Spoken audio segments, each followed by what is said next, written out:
سفر کے حوالے سے مختلف قسم کی ہمیں باتیں سننے میں آتی ہیں۔ کہا جاتا ہے کہ یہ منحوس ہے، اس کو منحوس سمجھتے ہوئے صدقہ و خیرات بھی کیا جاتا ہے کہ بلائیں نازل ہوتی ہیں ان سے حفاظت رہے گی۔ سفر کے بارے میں عوام میں مختلف نظریات پائے جاتے ہیں، اور ان میں زیادہ تر جو نظریات ہیں یہ صراحتاً خلاف اسلام ہیں۔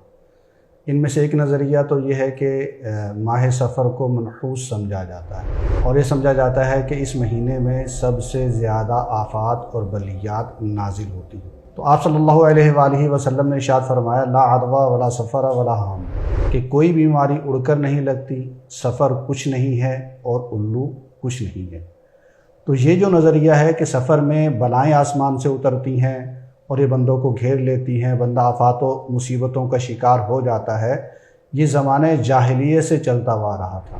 اور زمانہ جاہلیت میں لوگ یہ سمجھتے تھے کہ سفر کے مہینے میں اگر کوئی بندہ سفر کرے گا، گھر سے باہر نکلے گا تو وہ آفت کا شکار ہو جائے گا، کوئی اہم کام کرے گا تو آفت کا شکار ہو جائے گا، پھر اسی طرح اس میں بیماریاں اترتی ہیں بطور خاص۔ تو یہ زمانہ جاہلیت کا عقیدہ تھا، نظریہ تھا۔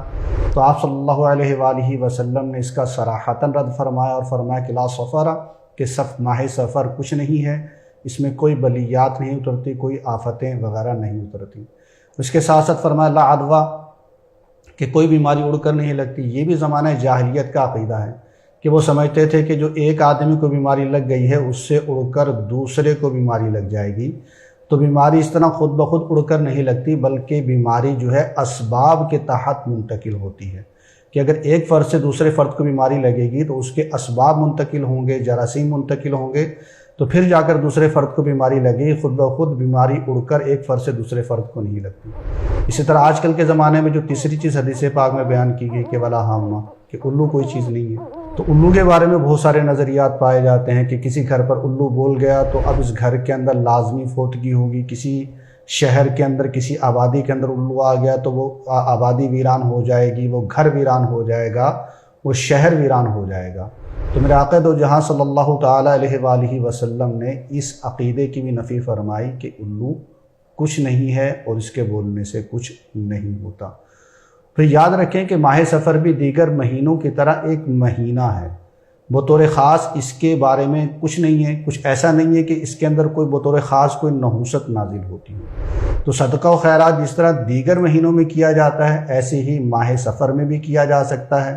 تلاوت قرآن پاک جس طرح دیگر مہینوں میں کی جاتی ہے ویسے ہی اس مہینے میں بھی کی جا سکتی ہے۔ سورہ مزمل کی جو تلاوت کی جاتی ہے وہ دیگر مہینوں میں بھی کی جا سکتی ہے، یوں ہی اس مہینے میں بھی کی جا سکتی ہے۔ ہاں، یہ نظریہ رکھ کے کہ یہ مہینہ منحوس ہے، اس میں آفات اترتی ہیں، اس نظریے کی بنا پر اگر وہ صدقہ و خیرات کرتا ہے، تلاوت کرتا ہے تو یہ ایک باطل نظریہ ہے اور اس پر وہ گناہ گار بھی ہو سکتا ہے۔